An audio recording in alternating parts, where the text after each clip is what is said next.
Hi, I'm Emily Williams, the founder of the top success and personal development company for driven women called I Heart My Life. I grew my company from $442 to seven figures in my first 18 months. And since then, it's become a movement for women who know they're meant for something big and refuse to settle. At I Heart My Life, we operate with the belief that anything is possible and no dream is too big. We're all about combining business strategy, deep mindset work, high performance practices, money tips, and a whole lot of lifestyle to help you get the results you deserve in all areas of life. Because after all, we only get this one shot. This is your one-stop shop for all things inspiration. So grab your favorite drink and a pen and a notebook and get ready to be inspired. Oh, and if you're not a member of our community, go to iheartmylife.com/join and receive all of our emails and announcements. And while you're at it, copy and paste this episode link and share it with 3 friends. Now, on to the episode.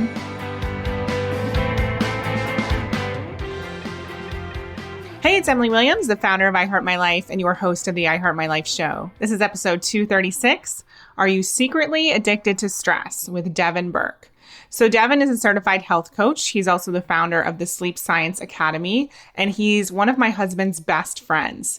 So over the years, I've seen him have his own ups and downs, but recently when he visited us in Santa Barbara, I noticed that he was completely chill, totally present, and I knew that his business had really taken off in the past few years. So it was interesting to observe those things go hand in hand when most of us believe that we have to be stressed, we have to work really hard, we have to do all of the pushing and all the hustle in order to get results. Devin has been able to transform his mindset around that and also his body around all of that so that he can show up in a meditative state. He can be somebody who is present, who is able to live a life of freedom and also get big results in his life. So today, after observing him and my husband talk all about sleep, talk about stress, talk about vitamins and supplements for a whole week, yes, they totally geek out over that stuff, I wanted to have him on to just have an honest conversation about how he was able to shift out of the stressed state into what he calls more of a free state without all of the pressure or feeling like he was constantly behind. So today we're going to get really honest about how our body actually becomes addicted to stress. Yes, that's a real thing. And Devin's going to share how he shifted out of that. Now, it did take a few years for him to do that, but I don't want that to put you off. I don't want you to feel frustrated. There are literally things you can do right away that will support you in getting your body out of this fight or flight state and into more peace, more happiness, more joy, more presence, and less hustle and struggle. So let's do it.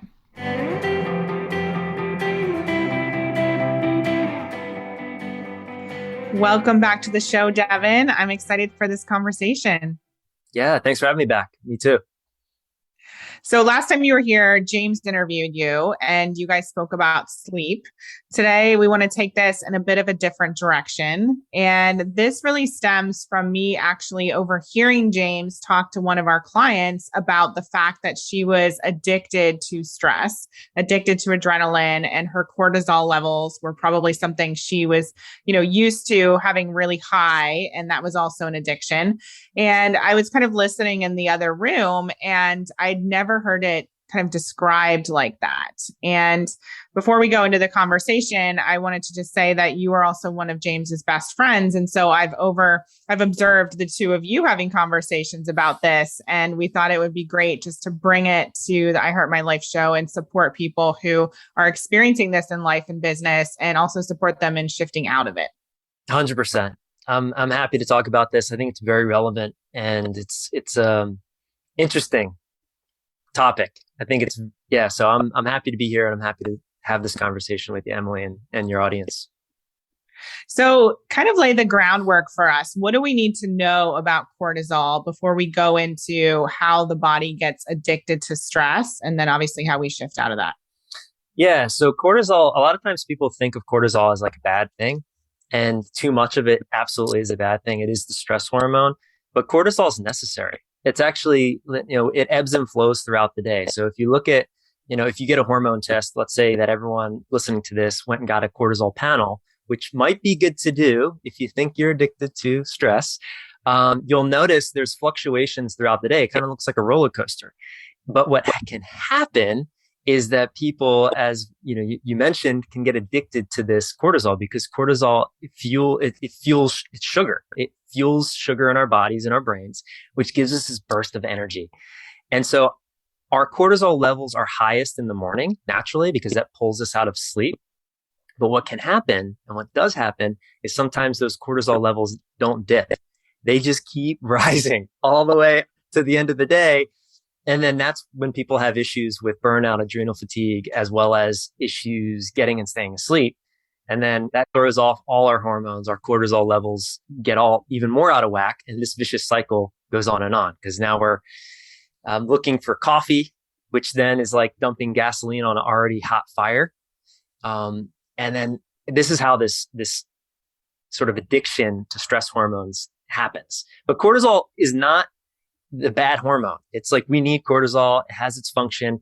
It's just when it's dysregulated, which happens from too much stress and from this sort of addiction to stress, that's when it can become a problem. Okay. And so what do you think people are getting from their stress? Because we must be getting something if we're using that to fuel us or motivate us. Great question. It's a source of fuel. It's just like anything else. It's just like caffeine, like adrenaline. I mean, it's a source, something that gives us energy. Like people get addicted to caffeine, right? It's the same thing with stress hormones. We get addicted and rely on these things that give us energy, that help us, that narrow our focus. And so essentially that's what happens. It can become a sort of tool that people continually use to narrow their focus to get things done. But then what happens is if that narrowing doesn't widen, meaning you don't shift back to that parasympathetic automatic rest response, then that's when we burn out, which is so common today because, a lot of people are addicted to their stress hormones. It's like, I like to give the analogy, it's like a light switch and we forgot how to flip the switch to the off position. It's like kind of stuck in between for most people. And it's this low level body buzz. And it's like, it fuels you. It allows you to get things done. And that's where this addiction you want to call it addiction, relying on stress hormones to fuel you, to be productive, to produce. That's how it happens. Yeah. And I think there's a mental issue here too, because a lot of people think that unless they're stressed, they're not working hard enough, they're not getting enough done, they're not going to be successful. And I know for me, I've often had this fear around, well, if I do things in a calm manner, or if I move through my life just like so peacefully, is that really true drive? Am I actually going to achieve what I want to achieve? And so there's this shift that needs to happen. And I'll, put my hand up for this as well, where we see that there's a different way and there's a better way. And we start to convince ourselves that it's actually the opposite, in that we'll get more done and we'll achieve more if we don't rely on the stress hormones. Yeah, it's definitely a mental shift. Quick story. I, at one point in my life, was addicted to stress hormones. It was in college. I was running a personal training business. I was getting my bachelor's degree in exercise science. And I always had this underlying feeling that I was behind. And I feel like when I talk to a lot of high performers, friends, family members, people that run businesses, companies, that's like a common theme with people that I notice that use their cortisol and adrenaline for fuel. It's this sense of never being caught up. And for me, that was the feeling that I had. And what kind of helped me shift out of that and kind of operate more from a relaxed state, was realizing that you're always going to be behind. There's always going to be this next level and this next thing, right? So it's like this next thing that goes on where it's like next. And it's so easy to get caught in that, because it feels good to accomplish things. It feels good to move your life forward. It feels good to see results. But that becomes part of the addiction, I think, as well. And for me, I realized that actually doing nothing is doing something. Like I had this feeling that I always had to be doing something. If I wasn't doing something, I was behind. And I realized also that I had this map of the world. I was trying to match my map of the world to the map in my mind. And when there's a mismatch of these maps, it creates stress. And so for me, I was like, well, I can try to change the world, which is a noble thing, but it creates a lot of stress, or I can change my idea of the map of how I'm mapping on top of my world. And that really helped me personally be able to shift into this place of, okay, you can achieve and you can also rest. And you can, there's a time for this push go, and then there's a time to like bring it all the way back to first gear, totally check out and allow the body to recover. And I think the underlying fear is just being behind. And so that's like a mindset shift. It's like, well, you're never really behind. Like there's because the future, we don't know what the future is, and we can't change the past. So like going back to like Eckhart Tolle and all the it really is like reality is right now, and connecting more to that, I think allows the body just to get into a relaxed state more often. Yeah, and I can definitely attest to the work that you've done on yourself. I mean, I didn't know you back when you were in college, but even experiencing you when you came to visit us in Santa Barbara, I'm very much like go, go, go. As you mentioned to me, I always have a big project on my plate every time you see me. And I noticed that you are very relaxed, and yet you do have a lot of things going on in your business. Your company is really successful. Like you've obviously been able to reach some incredible goals, but you do have a very like relaxed and peaceful presence to you.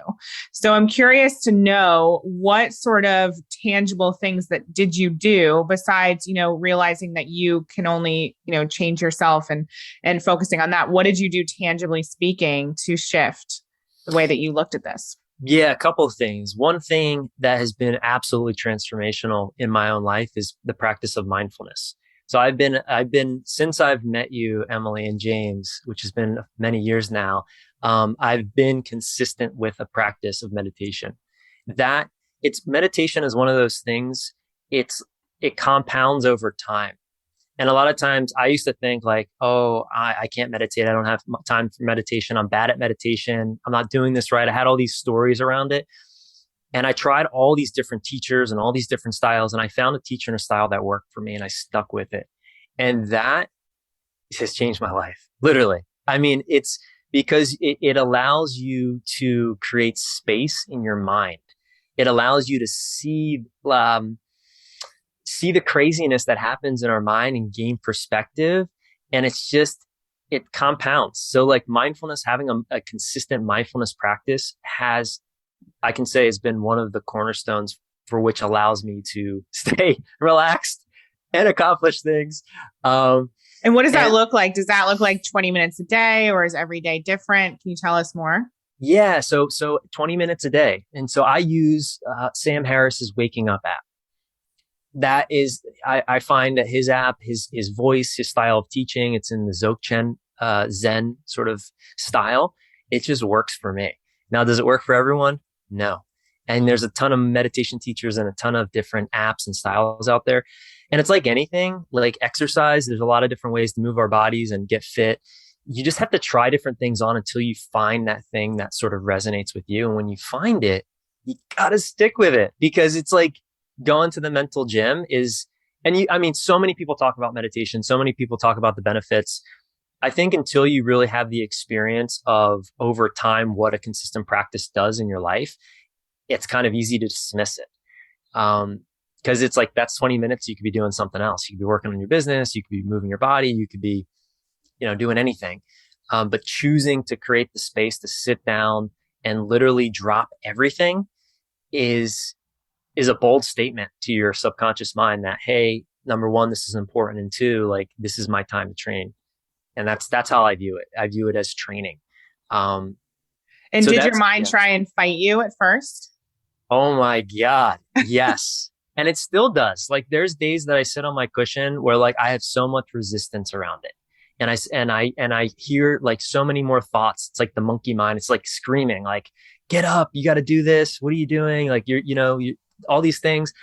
It's like, okay, there it is. I hear you. I allow that to be there. I don't make it wrong. I just practice acceptance, connect to my breath. And And on those days, those are the days where I feel like I've accomplished the most because I was able to sit in the fire versus like get up and just start doing, which is what I do all day.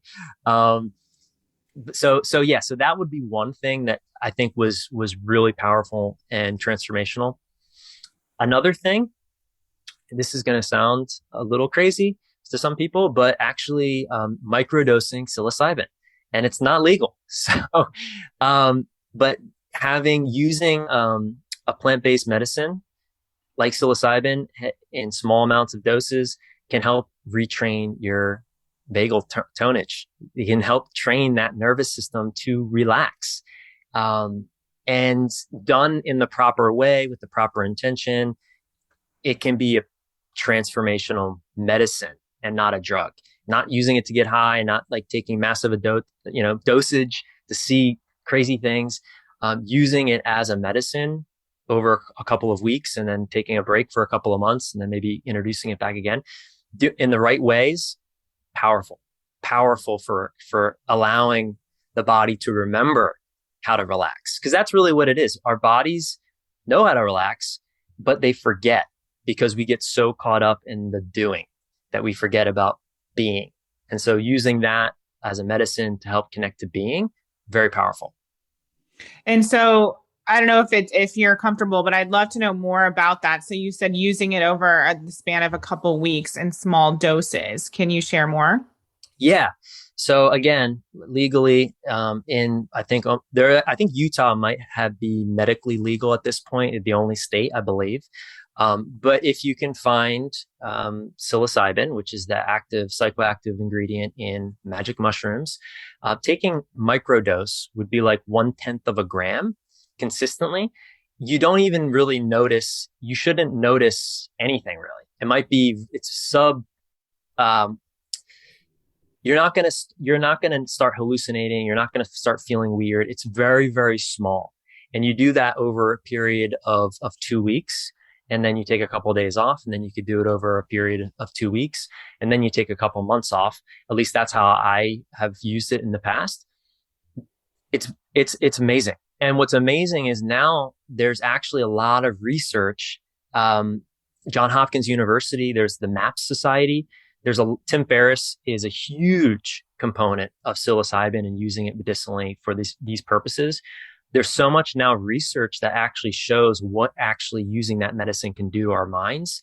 It's powerful.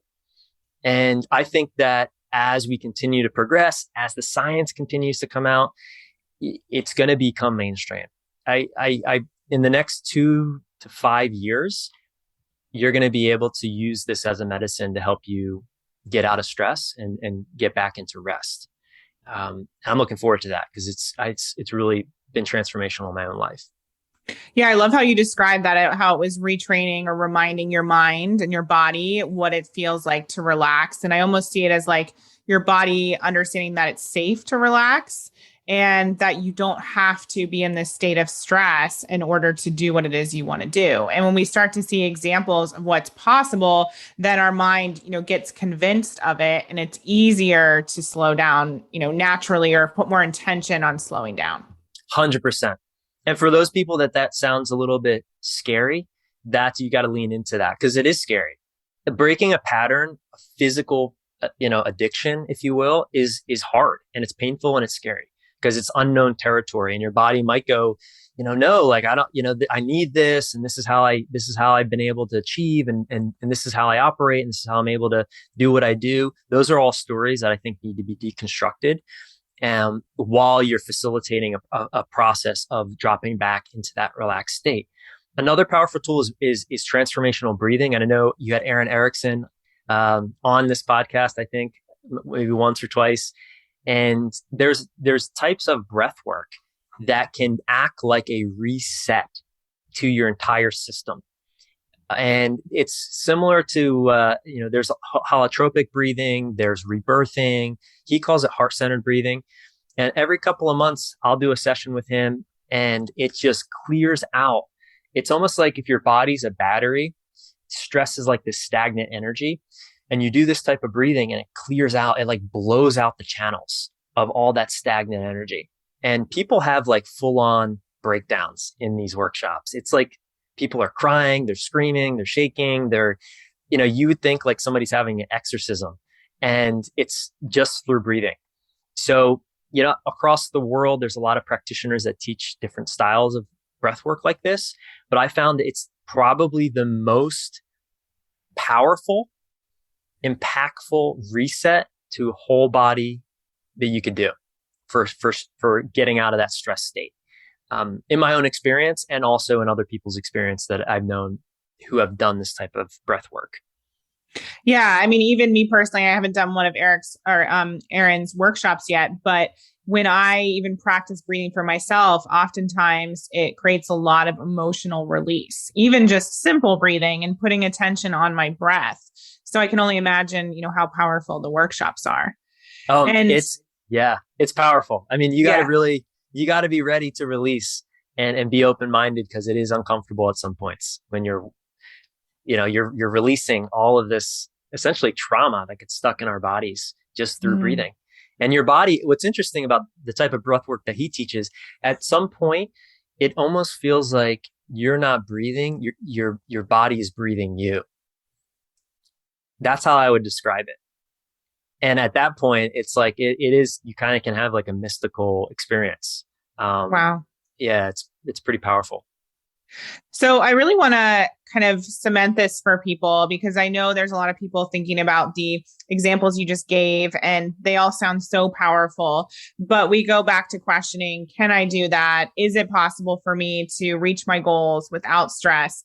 Can you kind of bring this home for us in the sense of what are the, if we were to stay in this stress state, stay addicted to cortisol, what are the repercussions of that would really help wake people up to understanding how important it is that they start to move and show up in a different way? Yeah, I mean, it's where do I start? How much time do you have? Yeah, where do I start? Well, first and foremost, emotionally, you're going to be more joyful. You're going to be able to laugh more. You're going to be more light, more compassionate, more present. So emotionally, that's going to yield tremendous ROI in your relationships. I know it has in mine. Physically, you're going to be able to get and stay asleep. How about that? Get and stay asleep and wake up actually feeling refreshed versus feeling like a zombie and then willing yourself through the day. You're actually your body knows how to sleep. It will sleep when you allow it to do so, which then yields all these other benefits as far as healing and mental creativity and recovery. You're not going to be so hungry. You're not going to be, eating sugar or, eating foods for like to numb out those stressed feelings. And we all have our ways of coping but when you're in a more relaxed state, you're more present to, okay, am I eating because I'm stressed, or am I eating because I need rest and I'm stressed? And like, you have a little bit of awareness, and then you get to make the choice. And sometimes maybe you do eat, and then sometimes maybe you go do a breath practice, or you check in with like, what's going on? Why are you feeling stressed? But every aspect of your life, I feel like, can drastically improve when, first and foremost, we learn to slow down, because that's really the art of what we're talking about here. It's slowing down to speed up. And a lot of people talk about this, but it's like, unless you have the experience yourself, it's just so easy to disregard it. It's like, no, maybe that works for other people, but it's not going to work for me. I found it works. I'm a living testimony to it. Like, being okay with maybe going a little bit slower to reach your goals without sacrificing. Like, you can move fast, but I think you sacrifice a lot. You sacrifice your health. There's a lot of things you sacrifice, presence. And what happens to your health? Like, if you stay addicted to cortisol for decades, what happens? Yeah. I mean, first and foremost, you're going to burn out. You're going to get sick. Your body is going to, at some point, say, you can't do this anymore. And your body is going to start to talk to you. So you're going to start to either have digestive issues like IBS, Crohn's, colitis. You're going to have insomnia. You might have heart problems. You might have, depending on where you store stress in your body, and we all have different areas of where we store stress.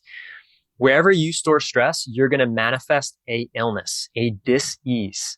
Like, think about the word dis-ease. If we separate it, dis-ease. That's what happens. So adrenal burnout, adrenal fatigue, which then you just get sick. I mean, honestly, that's what happens. So like when we push and push and push and we don't allow our bodies to slow down and we don't allow ourselves to get in that relaxation state, our bodies are eventually going to say, okay, you know what? You're not listening to me. I'm going to slow you down. You're going to get sick. And we do.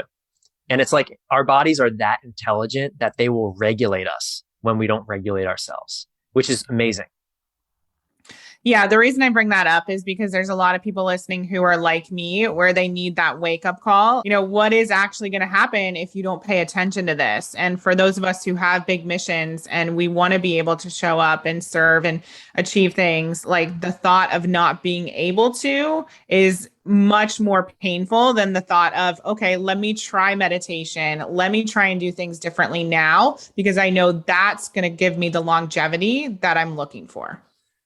Yeah. And this is another huge mind. I'm so happy that you just shared that. Like, this is a huge mindset shift. I think that allows people to live a little bit more of a rested life. It's I'll rest when I hit multiple seven figures. I'll rest when I have this new car. I'll rest when whatever it is, fill in the blank. That statement is dangerous. It's very dangerous. And what I'm suggesting is if you choose to rest now, you'll actually be able to get the when in a lot more enjoyable way. It'll happen. And it'll happen with a lot more ease and grace and just flow versus resistance and sort of this hard charging thing. But like whenever I catch myself in my mind, I'll do something when I always stop and check in with, okay, what's really going on here? Is that really true? Like, I don't even know if when's going to be, if I'm hopefully God willing, I'll be there for the when, but we don't know. So it's like, I'm not going to sacrifice. And this is something that I personally believe. It's like, there's only so much I'm willing to sacrifice now to get a possible win. And I have my non-negotiable list of what that looks like. And I have boundaries and I draw them. Can you give us some examples? Yeah. So, for instance, in my schedule, like sometimes, and I'm not by any means, I'm a work in progress, but having like back to back meetings, like that's not okay. Like not having some space in your day to eat lunch, to decompress, to play, to do whatever you want to do. That's not work. That's not okay. That's a non-negotiable. Now, sometimes does that boundary get crossed? 100%, but most of the time it doesn't. So that would be one. Rest, making sure that I have proper structure in place to get good sleep. And that's a non-negotiable. Like I'm not going to sacrifice my sleep. Food. I pay for really good, high quality food. That's a non-negotiable because that's fuels my body. Those are some of my non-negotiables. Date night with my wife, non-negotiable. I need that time to connect with her and to play and to enjoy each other. So those are some of mine. Might work for other people, might not. I think we all need a non-negotiable list though. Yeah. Those are just a few. I like what you said about how when you started going down this path, especially with meditation, you were experimenting and you found out what worked for you, because I do think everyone's different. And so I would challenge people listening to start experimenting and creating their own non-negotiable list and figure out what feels good and what works for you. And also get clear around like what is going to support you in making these big decisions and making these shifts. What is the thing that you're excited by? Or like I said, for me, if someone tells me, hey, this is going to help you make more money, or this is going to help you, live out your purpose, then I'm all about it. That's all I need to hear. But I need to be able to attach to the ROI and see why I'm doing something and why it's powerful. Yeah. I mean, that's absolutely, we're talking about change here. I think that's like the element of necessity of getting clear on why are we changing, because change is uncomfortable. Changes can be painful and, it takes energy, and it can be hard when you feel like you don't have that energy to make the shift and the change. Yeah. So yeah, connecting to the purpose, I think is super powerful. For me personally, my goal is to experience more freedom and less suffering every day. That's beautiful. That's my goal. And so that trickles through my business, that trickles through my relationships, my communication, everything I do, is kind of filtered through. Is this going to give me more freedom and less suffering? If it is, cool, let's do it. If it's not, all right, let me hire someone else to do it. or find a way to outsource this or systematize it or get it off my plate. And so that's sort of my philosophy. That's awesome. And I know that you're doing a lot of firing yourself in your business right now in terms of not being in the roles that are causing you suffering or not your zone of genius. And I think that's so powerful to witness and to see. It's a great sort of benchmark to look at in our lives. What is causing us that suffering that we can release. Yeah. Yeah. And right now, if anyone, I'm looking for an awesome sales enrollment coach. I'm just plugging it in right here. If anyone, wants to join an awesome team, I'm firing myself from that position. So, because it's causing me suffering. So one other question I wanted to ask, and this might be the complete opposite of what we're trying to achieve here, but I'm going to ask it anyway. How long did it take for you to start to experience big shifts or a big transformation, going from operating from a place of stress to slowing down, experiencing that freedom, being in your new habits with meditation and all of those practices? I got to be honest, it was years. Okay. Yeah. It wasn't overnight. It wasn't like over a couple of weeks. It's been years. Yeah. And but no, that's good to know, because people Yeah. I know are like, oh, this isn't working for me. But have you really given it the time that it takes to retrain your body and your mind? Yeah. And it's like, give yourself some slack too. Like there's been times where I've been really hard on myself about, not doing some of these things. Cause I've heard people talk the way that I'm probably talking right now and sound, that are older than me, that are wiser than me, that, have more of what I'm working towards and on. And they say the same thing. And it's like, well, it's not my experience. But if you just can let go and trust and accept that doing these things that have been around for centuries, that have really helped people be more present, suffer less, eventually those things will make an impact. Maybe not initially, but if you're consistent and you just stick with it and you trust and you can just allow that to be there, it's amazing what can happen. Yeah. And I think for most of us, we're not trying the things that we know will work or that we've heard will work because we're scared. And anytime we operate from a place of fear, like that's not true freedom. That's not true joy. And so I think people have to get really clear about what is the desire here. Is your desire to, work 5 hours a day and accomplish what you're currently doing in 10 hours a day? Like that is possible for you, but you have to, something has to shift. And so we can't just keep doing the same thing over and over, expecting to get that different result. I hear you. And my goal is 4 hours a day, 4 days a week, on things that bring me joy. That's what I'm working towards. Amazing. Yeah. So final question we ask all of our guests here. What is one way people can create a life that's better than their dreams? One way people can create a life better than their dreams is to slow down. Slow down and really just check in with what right now is not bringing you joy. And then whatever answer comes up, make a change around it. I mean, it's so simple, but it's powerful. Yeah. And I know, just to reiterate for all of us who are really driven and want to do big things, like your company has transformed and you've gotten even more successful, but you've slowed down. Like it's gone hand in hand. Yeah. Yeah. And it's, I feel really grateful and blessed. And honestly, I didn't know it was possible. So, but now I do. So it's amazing. Awesome. So it's like, sometimes you just have to borrow other people's, belief systems and like I borrowed other people that I know that have been able to be successful and also do it in a relaxed, kind of joyful, peaceful way. I borrowed their belief in that's possible, because I didn't know if it was possible. But now I do. And where can people find you online? Sleep Science Academy. If you have issues with your sleep, devinburke.com, Devin Burke Wellness, all the social sites, share a bunch of stuff on mostly sleep. So, but sleep and stress go hand in hand.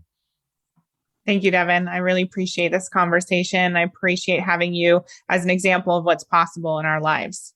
Oh, I appreciate you. Thanks for having me back on the show and having me in Santa Barbara. That was an incredible time. I'm really feel grateful and blessed that I was able to spend time with you guys out there. It was awesome. Yeah, same. Thank you. I hope you enjoyed this episode of the I Heart My Life show. Now, do us a favor and tell people about this episode. It's truly our duty to make sure that the I Heart My Life movement is spread far and wide. The truth is, life can be challenging, but it is possible for all women to love themselves and their lives. And while you're at it, send a link to this episode to 3 of your friends today, or maybe even post it on social media. Use the hashtag #IHeartMyLifeShow. That's hashtag #IHeartMyLifeShow.